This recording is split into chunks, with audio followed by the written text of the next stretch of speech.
we discussed it last week. How many of you were here at Easter? Okay, if you looked around, we had like 120 in our second service, okay? I don't know what the seating capacity in here is. Stan, do you know what it is? If people were pushed up, every pew was full, any clue? Yeah, I would guess probably in the 170s. I mean, but you're packed at that. I mean, even at 120, I don't know if you noticed last week, I mean, it was pretty crowded. I mean, and so that was awesome though, wasn't it? I mean, that was great to see. And what I noticed is I was in the back kind of writing stuff down, taking notes and attendance. I didn't see hardly any visitors. Most of the people who were here are either already connected to this church or they're connected to a family at this church. So that's great. But that means there's a whole nother group of people out there that we're not impacting or reaching at all at this point. And so that's what we've got to try to figure out as we move forward. And I think the ministry team system is going to give us the ability to empower people and give them some ownership and let them just go and begin to do things that need to be done. Okay? And so ministry team model, though, it only works. There's a few things that we've got to make sure we're on the same page with because it will not work if these aren't done. First of all, we've got to work together. That means that there's an understanding of what these teams are. We understand who's on those teams. We understand who the leaders are of those teams. And then if we have a question, again, we are volunteering. Okay, we're working. Whether you're on an actual ministry team or not, it doesn't mean that you don't have to serve. We still have to serve. We still have to have volunteers. We still have to have people come in and help with all those things. You saw today a great example of that. A few of us got everything together as far as got everything prepped, but then we needed people to step in and start helping out and do things. And so, again, that's part of that working together model. We want to make sure that it doesn't fall to just a few people. Because if it falls to a few people, I will tell you from experience, and some of you are there already, it will not last. It's not sustainable that way. You will get burnt out, you will get tired, and then when we get burnt out and we get tired, then we don't want to do anything, and our attitudes tend to reflect that. And then before we know it, we've got other problems to deal with as well. And so we've got to work together. Second of all, we've got to love each other. I know that sounds really simple, but I said earlier today, I just think at times we, as the church, maybe treat each other the way that we treat our spouses. Some of you are laughing at that because my wife knows that she can come and complain and gripe, and we're not live streaming, right? We're just recording. Okay. She'll never see it. She knows she can take those things out on me because that's my job as her husband. I'm her sounding board, and I'd much rather her do that with me than do that with other people. And vice versa. I try to do that same thing with her. It doesn't work all the time, but the reality is, I think sometimes because there's a sense that we know we love each other. I think sometimes within the church, we kind of do that same thing because it's safe here. Some of you have known each other your entire lives. You've went to school together, you've hung out together, your families have been together. You can't disconnect from each other. And so we tend, just like we do with family, at times we tend to maybe say things to each other that maybe we shouldn't. We maybe get our feelings hurt sometimes. We tend to have things occur within. And we can't avoid that. We're human. But if the basis of everything we do is really love, I think that will take care of so much of it. The Bible talks about love covering over a multitude of sins. I mean, if we don't know what love is, man, go through and just read 1 Corinthians 13. I mean, are we patient with each other?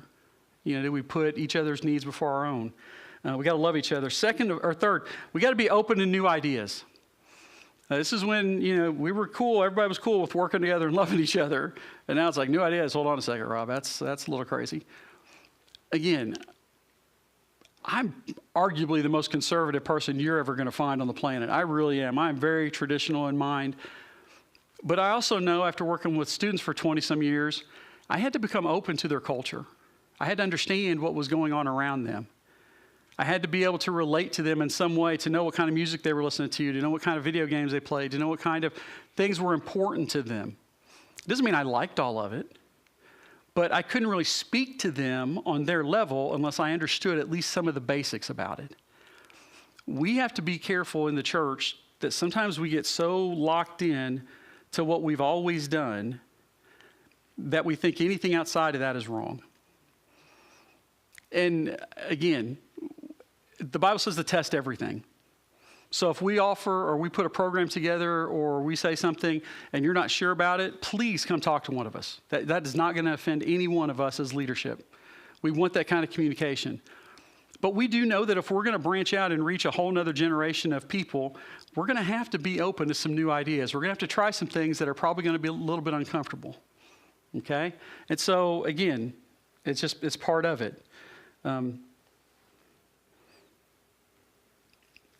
And then lastly on that one, we got to love people. Not just love people, but I like how I put the second part of this.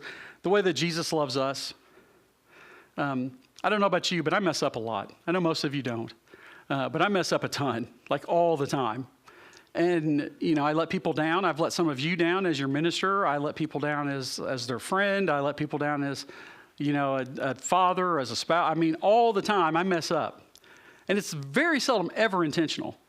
But it just happens. I get busy. I get focused on other stuff. There's other things going on around me. Again, I have emotions just like everybody else.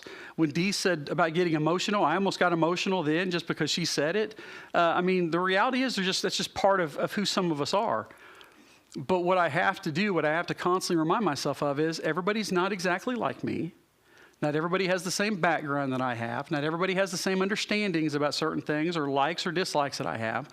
So I need to at least be open to listen to what they have to say. Doesn't mean I have to, again, agree with it or like everything. One of the statements that we make all the time with our leadership team is that when we make a decision, that whatever that decision was, when we leave that meeting, that we are all in agreement for it, that we support it. It doesn't mean that we all necessarily like everything about it. But there's something important about that understanding of saying, look, I'm going to treat you and love you the way that Jesus does me. Jesus is patient with me, so that means I got to be patient with you. I mean, there are times that Jesus has to walk me along certain things that I really don't want to talk about or be a part of. So I have to do that with other people. One of the conversations that we had not very long ago was just about what ministry looks like, and ministry in and of itself is messy. It is. When you start digging in and you get to know people's lives, there's a lot. And you know what? Because there's a lot in my life too. And so those are just a few basic things that I think if we will implement, these ministry teams will work so much more effectively. And I think we'll begin to see kind of a rippling effect within our church too. I think you'll see this kind of a more grace-filled attitude where we still say what we believe, but that we're doing all that with love. Okay, so what are the ministry teams? Some of these are already in existence. Some of them are brand new.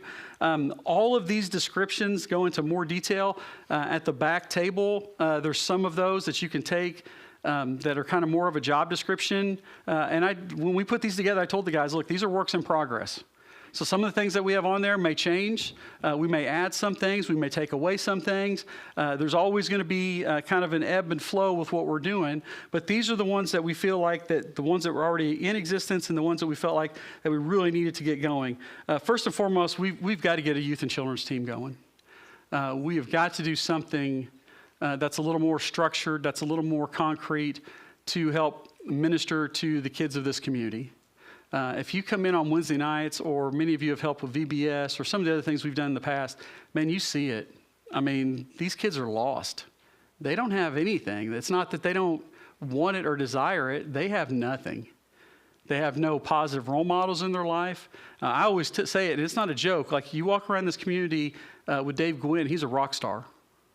Because these kids have known him, and they've seen him on Wednesday nights for the past 1,000 years, I think. But, I mean, they do. They know that Dave cares about them. And so there's something powerful about that. And so this first ministry team is youth and children's. The responsibility of that team is basically any programming or events that are for birth through high school. Now, what that means is there are some things that just because of not having specific teams that have fallen over into other areas. And so we're just kind of transitioning those just to one team, just so that team knows and everybody else knows who to go to. So Michael and Jamie McRoy have volunteered to head this team up. I'm incredibly excited about that. One of the things that we've told all of our ministry team leaders is that it is not their job to do everything that we're doing. That it doesn't mean that every time there's a youth or children's event and you come to it that you're going to see Michael and Jamie. but they are the ones who are working with the other people on that team to help make sure that everything is done, all the facilities are scheduled, that everything that needs to be done as far as all the workers, all the materials, everything is together. And so, so what does that mean? Like VBS. VBS will fall under Youth and Children's Team. So I'm going to work with them this year to kind of head up VBS, but then next year after this one, it will be Michael and Jamie and their team in charge of VBS. Children's Church, they're going to start working, people on that team are going to start working with Rosemary as far as what that looks like, as far as what the curriculum looks like, if there's things that she needs, to be able to go through and kind of co-work also with, like when we're going to do an Easter egg hunt, or we're going to do certain types of events. Anything that's going to involve kids, we're going to funnel through that one team, so then there's no questions. Does that make sense? Are we kind of tracking with that one okay? So again, we've got some people who've already volunteered and said, hey, I'd love to be part of that team. I'm willing to help out in that.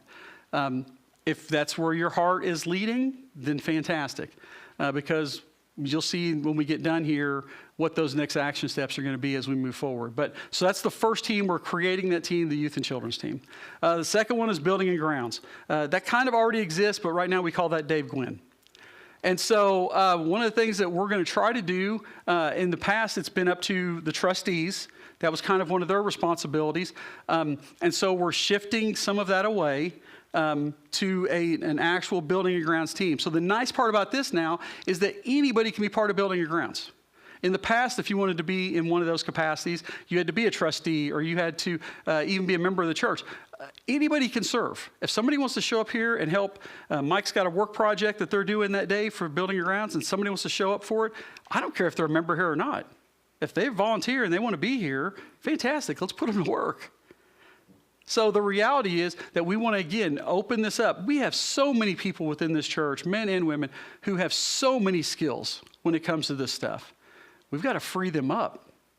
We've got to give them the empowerment, the ability to say, hey, look, if something needs to be done, let's go and do it. So Mike Reynolds and Kim Davis have volunteered to oversee the Building and Grounds team. And so again, we have talked constantly. They're right now in the process of getting with Dave and Chris Snodgrass and some others to kind of parcel things off. There are so many things that happen and occur within this building every day that most of us would have no idea about. And so we just want to make sure that that's all brought kind of under a central hub. So again, if there's a Building and Grounds question, then you guys know, hey, Mike and Kim, they're our guys. And then they'll have a team under them. Technology, you've kind of already seen some of that stuff as we've went. Chris Snodgrass and Brad McPike are going to continue to head that one up. It just means they're responsible for anything basically at this point where computer, video, sound, Wi-Fi, internet, our webcasting, all that stuff, that falls under them. Some of us should totally stay away from that ministry. That's not good for us because we don't know how to do that. Dick still doesn't know how to turn his phone on. So the reality is though, for some though, and you've seen it, like when you watch in the back, if you guys just turn around and glance, who's back in the back working a lot of that stuff? Man, it's our middle school kids. It's our middle school boys. And they know more of it than Jeff and I probably have forgotten. I mean, we have no idea some of the stuff that they're showing us how to do. And so that's exciting. That's an awesome ministry for us to be able to start plugging people in now to let them serve and see what it's like. And what happens is this. If you were here last week, you saw that we had a little glitch with one of the slides. And afterwards, I went up to the young man who had struggled a little bit with it. And I said, man, don't worry about it. You did awesome today. And he was like, oh, I was bad. I need to pay attention more. You know what? That was the perfect answer. I didn't have to tell him that. He took ownership and responsibility of it because he saw that there were things that he needs to continue to do better. Man, wouldn't that be great if all of us did that? If all of us just took responsibility for the things that we need to do better? And so, again, I'm excited about that. That's one that is already in existence, but again, we always can use more people in that one. The Agape Workettes group, man, that has been the backbone and foundation of so much that this church does over who knows how many years. And so we just appreciate everything that they've done. But that group has shrunk. It's not like it used to be. And so we want to help them by providing again, avenues in which people can volunteer in some of those capacities, and also by saying, hey, look, we'll help put this in this team so you guys can just focus on some of this stuff. And so again, we're not taking anything from them. They do such a good job in everything that they do. We just want to help them. We just want to make sure everybody is again, put in the best situation they can to be successful. Because when we're successful, again, our attitudes are better. We want people to be plugged in and involved, but when it's not, then no one wants to serve with us, and I don't blame them. And so they kind of are responsible. There's a lot of the church meals and also women's ministry events. I mean, they do such a good job with that. There's so many things that they do, again, kind of like we talked about building grounds. There's so many things that the Agape Workouts group do that probably no one knows outside of them. And so we just want to, again, provide support for them. And then worship, again, that one kind of already is in existence. But I just want to make sure there's some clarification on it. Again, as of right now, I'm the worship coordinator, which just means that everybody who is part of one of our singing groups, they just contact me and let me know the songs, and then I help get them onto the computer and all that kind of stuff for the worship sets. Obviously, I don't do a good job in that all the time, as you saw today, but that's my role for right now. Eventually, that role will be passed on to someone else. That's not something that I want to continue to do for the rest of my life. But each Sunday, we have a different team that is responsible to be up front. And so I've listed those teams for you. You probably know that already from just seeing them. But the first Sunday is our team, the MCC team, and that is Karen, Debbie, Rhonda, and Dwayne. And Rhonda has graciously accepted to be the leader of that team. So that means that Rhonda will go through, she'll work with the other three. They'll go through, they'll help pick the songs. She'll get those to me then, and we'll just coordinate everything together. If there's going to be any sort of a change, any sort of additions, anything else, then again, she'll just communicate that with me. So instead of me having to try to go to 4 people and say, what do you guys need? Now I know I can just go to 1. So I really appreciate Rhonda stepping up into that. The second Sunday is Becky Fee and Debbie Wayman. And so, again, Becky Fee is the leader of that team. Her and Debbie work out the songs together, and then Becky just contacts me with those. We appreciate Becky. It's a haul for her to get down here from Indianapolis some of the time, but we appreciate the fact that she's been so willing to do that for us. And she actually contacted me yesterday and said that she was sorry she wasn't going to be able to be here today, but that her daughter, Valerie, had just started a new job. And what a praise that's been from knowing that situation. And so she was kind of helping her through that, but that she actually was one of them that requested that we live stream this or record it so that she can watch it later because she wants to be plugged in. The third Sunday is Courtney Ray and her girls, and then my daughter, Kayanne. Again, Courtney works with the girls. A lot of times, sometimes you'll see out of the 4 songs, each one of those girls has picked one of those songs. And so they absolutely have input into that. If you can sit and watch those girls up here and not have a smile on your face, I worry about you because they love it. They love it. I mean, they really get into it. There's just something about that energy level that they bring to us. And so Courtney, we really appreciated her and helping with that.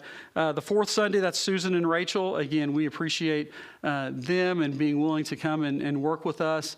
And so I put Rachel down as the leader. Susan will probably yell at me about that later. They can go back and forth as sisters and figure out who's the leader. But they do the same thing. They work out the songs and they send those to me. And then the fifth Sunday is whenever we have, and that's 4 times a year, that's with our junior worship group, and then Hunter Clampett. And Hunter is the one who kind of helps with those songs and those things. And so, again, does that make sense? Does everybody understand kind of how the worship teams are set up? It's been in existence for probably at least a couple years, right, Tammy? Yeah, I did it for 5 years. Yeah, so... but we added a few teams like Becky and have come on in the last few years. And so, man, we really super appreciate everything that Tammy did during her time with it. I mean, it was, worship's one of those like preaching. It's not an easy one because no matter what you sing, somebody's not going to like it. It's just the nature of it. We understand that. And so our philosophy is trying to do blended, which means that we're trying to do at the end of a month when you look at the songs, and I keep a list of all the songs that we've done, I just try to go through and say, okay, did we do, some older traditional type hymns, but we did also do some more contemporary type things. Because blended doesn't mean equal. It just means that we try to do our best to match those. And the reason we do that is because everybody's style is different. There are some people who, I stand in the back, I watch. There are some people, when a contemporary song comes on, man, they get into it. They love it. And then there's some that when a hymn comes on, man, they belt it out. So we just want to try to blend that to make sure that everybody feels like there is something that they can worship with. Because worship is important. It is absolutely important. It's paramount of who we are. And we should be able, I'm going to say this is my little mini sermon, as believers, we should be able to worship to whatever song is up there. Because every song that we sing has a God message to it. And so it doesn't matter if it's to a tempo that I don't really understand or if they're words from a hymn that I have no idea what those words mean. I should still be able to worship to that. And so we need to make sure as mature believers that we help pass that on to others. And then the last team, and this one's a brand new one, involvement, outreach, and hospitality. That's really like 6 teams in one. But to start off, because I didn't want to overwhelm myself or anybody else, I'm going to kind of head that one up, and I'm going to I've got a couple other people in mind, and then the elders are helping with that. We just want to, again, when people come in the doors and they say, man, I want to get plugged in, I want to get involved. We want to be able to say, hey, here's some areas already. Oh, you're pretty good with construction? Man, you need to go talk to Mike Reynolds or Kim Davis. They're in charge of building grounds. I can guarantee there's something that they could have you do here at the church. Or like, oh, man, I've got like 6 kids. I love kids. Man, we need to talk. You need to come talk to the youth and children's team. We need to get you plugged in there somewhere. So we want to be able to create an easier way for that to happen. And then we also want to do a better job of follow-up. Now, I'll take responsibility for that one. I've not done as good a job anywhere close to as I'd like to with that. And I want to make sure when people come in here that not only do they see it, because I can guarantee that somebody, when they walk through these doors, somebody from this congregation is going to talk to them. I can guarantee it, and that's awesome. But I want to make sure that once they leave here that they know that somebody still cares about them too. And that's part of all of our responsibilities, but certainly as the minister, I need to do a better job in that. And then we're going to do some other things. We're going to create kind of some greeter schedules so that when people come in, man, I really appreciate it. We started this a few months ago with our deacons first. And I'll tell you what, the first couple Sundays that I came in and Mike Reynolds was standing at the back door passing out bulletins, I almost cried. Because I thought, man, that's exactly, because I didn't tell him to do that, because I don't tell Mike anything to do, because I'm smart, and because he's terrifying. But I was like, man, that's awesome. That he's taken that on himself as one of the deacons that's scheduled for that month to just be here and do that. And I'll tell you, it changes people. Like when they come in and somebody shakes their hand or says, hey, how are you? I'm so-and-so. Man, that makes them feel like we really care. And so we're going to create a greeters list where, anybody can do that. A kid can do that. Anybody can just say, hey, here's what we're trying to do. And so those are the teams that we're going to start with. One of the things that we're trying not to do is I don't want to jump way too far ahead because it could get really easy for us to say, oh, well, we need this team too. And what about this team? And what about this team? And then we're right back where we started before, where we're going to be stretched so thin that we're not going to do anything well. I want us to focus on these right now. And as we get going and as we get new people and as we figure out what we're doing, then we can continue to plug more things in and we can figure out other ways to do things. Any questions on how those teams are structured or set up? Good. Only a couple of you asleep? Good. Okay. So what does that mean? First of all, we are all needed. Everybody needs to be plugged in. So after this week, we're encouraging you to take some of those sheets home, read through them, pray through them, and then you're going to see sign-up sheets where we're going to say, hey, if you want to be part of building your grounds, put your name down here and a contact number. And then Mike or Kim are going to get in touch with you and say, okay, what skills do you have? Like, what are you really good at? Like, oh, I can really paint. Okay, we're putting that down. So then we know. If we need painters, we know who we can contact. Maybe say, oh man, I've done some plumbing or electrical or whatever. Then again, they're going to go through and know that stuff so then they can go through and plug those people in as quickly as possible to some of that stuff. But everybody's got to get involved. And so if you don't sign up for anything, don't be surprised if you start getting some phone calls from some people saying, hey, Betty, what do you want to do? Which team do you want to be a part of? Oh, I'm not really sure if I should do any of these. Well, let's pick one and give it a shot. And the beauty with these teams is you're just trying them. It's not like you've made, Stan and I went to the same old school of once you committed to doing anything at the church, that was your role until you died. That was the way it used to be set up. It was, that. Some of you taught Sunday school, until there was no more Sunday school. I mean, that's just how it was set up. We don't want to do that to people because honestly, it doesn't function very well like that anymore. So we want to say, look, these teams are free flowing. So you can just volunteer, give it a shot. If it doesn't go well, find something else.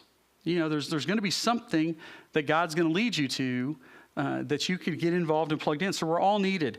Secondly, no one job is more important than another. Whether you're the team leader or you're a volunteer, man, those are all needed.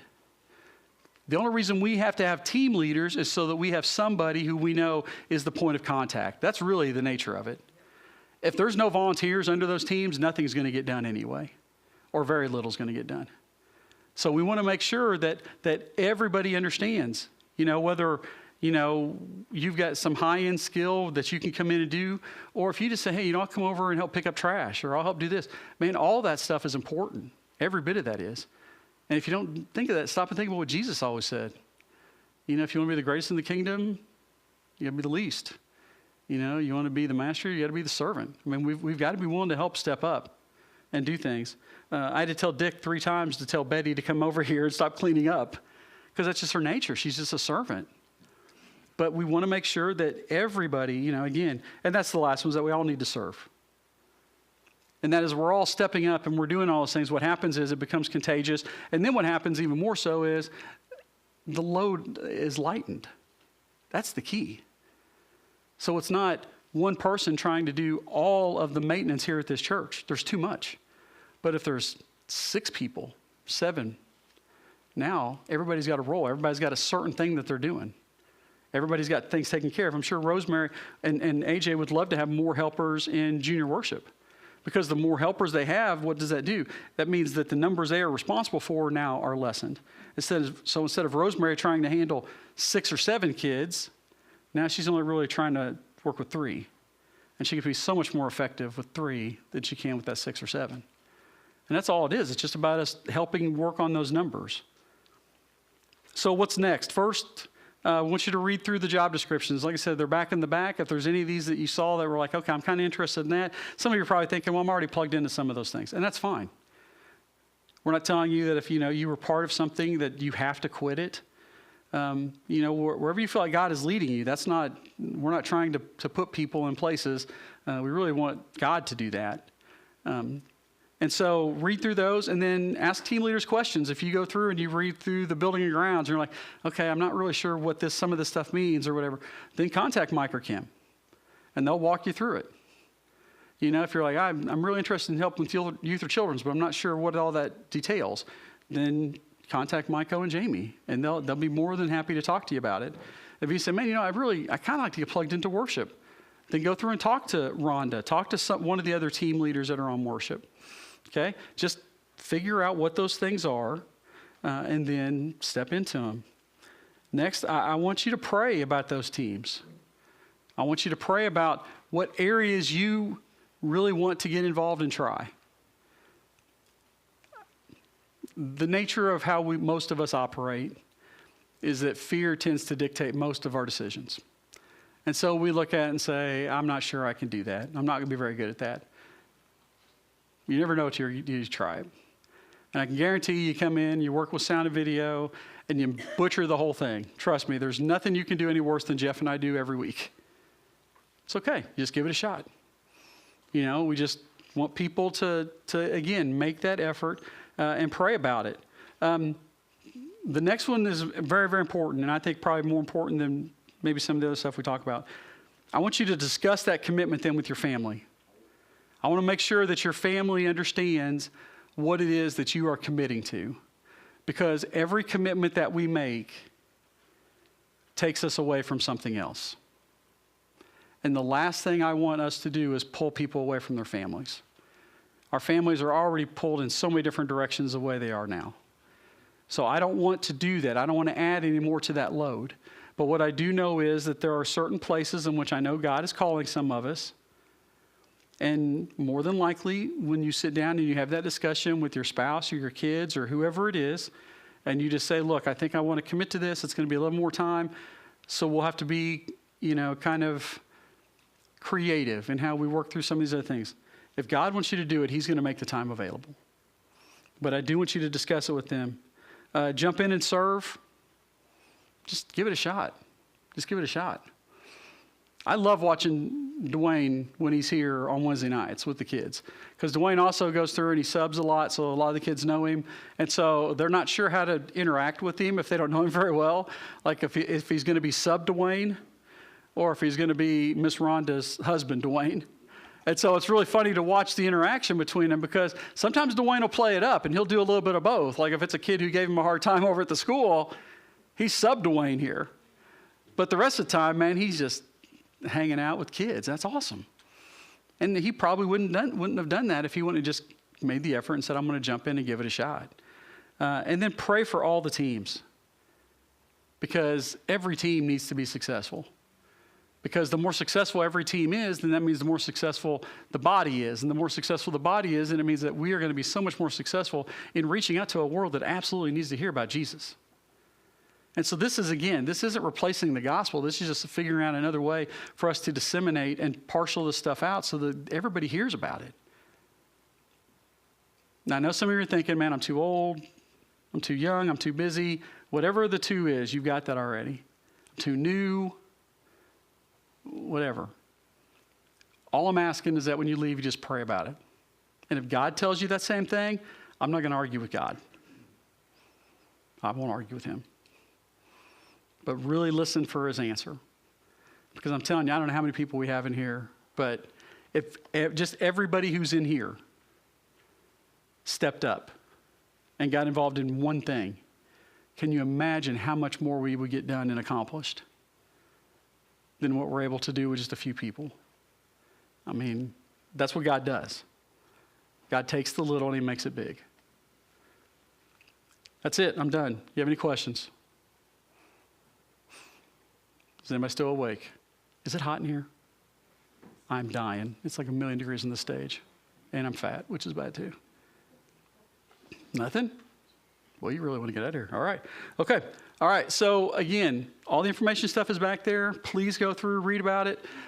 Please go through and encourage your team leaders. Be praying for them, because I'm telling you, they need that. They need to be able to move forward. They need volunteers. They need those things. So be praying about that. And then pray for your leadership. Pray for your deacons and elders. They work their tails off here. They really do. And so we're excited about this next year as we continue to kind of transition. So Stan, would you pray for us? And then I think there's probably still some pizza if you want to get some to go. Eli cannot take any more, though. He's had too much. So, all right. And then if you have any questions about any of this stuff, please feel free to let me know. So, Stan, if you close with prayer, please. Father God, we thank you that we have leadership